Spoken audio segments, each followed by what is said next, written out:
He flashed a wicked little grin. Damn it. Stay out of my head, I said. Let us cut the crap, Miss Turner. I can hear you.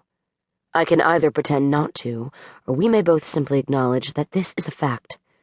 If I pretend, however, I will not be gaining any... He reached for the words. Yards. Yes, yards with you. So we're playing football now? I supposed the sports metaphor felt appropriate. He wanted to win, and would mow down anyone who got in his way. Right now, he needed to win me. All of me. Why? I'd get to that in a moment. No. Our game is far more serious than that. He dipped his head a notch and gazed hungrily across the candlelit table, pushing my body temperature up 10 more degrees despite my effort to ignore the hold he had over me. The game of life, I muttered under my breath. Greater than that. What could be bigger than life? I wondered. The eternity of death. He replied to my thoughts with a curtness that needed no explanation. He was, after all, dead, and had been for over 3,000 years, searching for an escape from the cruel, horrifyingly painful curse cast upon him by his unfaithful wife, Agni. Agni had been a seer of light, like myself, with the ability to see people's energy. Sometimes I saw imprints left behind by objects, too. Obviously, I suspected seers were capable of much, much more. Case in point, Agni's curse. But I'd never know.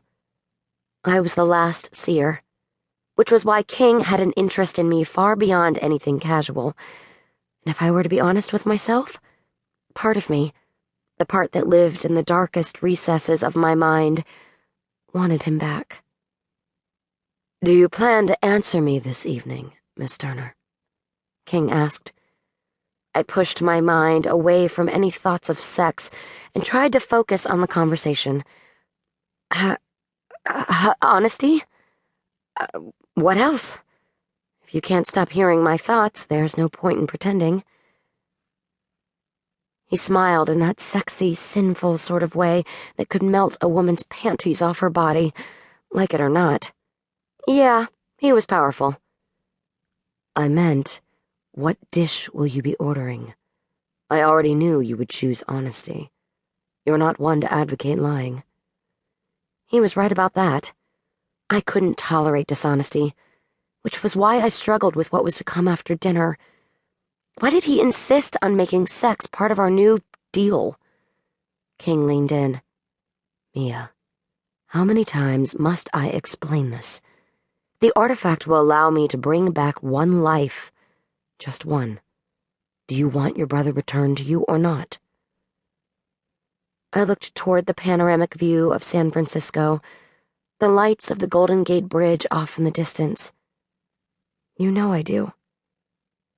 Long story short, Justin had been murdered, and while some might argue whether he deserved to die, at the end of the day, he was my family. My family. And returning Justin to my parents was the only way to make my family whole again.